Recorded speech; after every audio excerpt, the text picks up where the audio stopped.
일본의 반도체 주요 부품 수출 규제 때문에 오히려 일본이 손해를 봤다는 결과가 나왔습니다. 처참한 성적표를 본 일본인들의 반응은 어떨까요?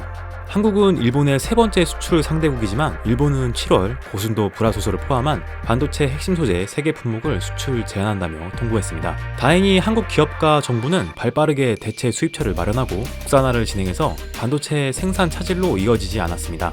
오히려 대한민국 국민은 일본 제품을 불매하고 일본 여행을 가지 않는 적극적인 불매 운동으로 일본의 경제적 타격을 입었습니다.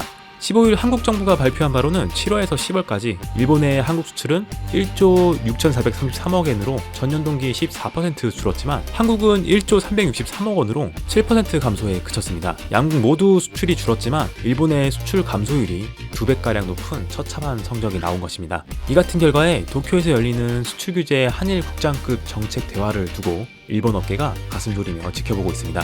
이 결과는 일본에도 전해졌는데요. 일본 우익들의 자존심에 큰 상처가 되었는지 반응이 재밌습니다. 우와, 그만하고 싶어. 일본인의 셀프 경제제재. 전에 군부 정권과 비슷하다. 정보를 통제하거나 잘못된 정망으로 경제 전쟁을 걸거나 하는 것이. 손해를 본다는 것은 알지만 꼭 필요한 한 수를 뒀을 뿐 어쩔 수 없어. 회사가 영업이익으로 불리하다는 걸 알면서도 결함이 발견된 자사 제품을 리콜하는 것과 비슷하다. 그래? 왜 싫어하는 일본 기업으로 취업 면접을 필사적으로 받는 것인가? 아직도 이런 말을 하고 있군요. 일본은 제한한다고는 한마디도 하지 않았을 텐데요. 어쨌든 한국이 태도를 바꾸지 않는 한 수출 관리 강화는 해제되지 않습니다. 전략물자 관리가 안 된 나라로의 수출 규제는 이익 감소로 이어지겠지만 엄격하게 관리하는 것이 세계에 관한 일본의 책임이기 때문에 어쩔 수 없는 일이다. 오히려 이전까지 세계에 대한 안전 보장에 대한 모독이다.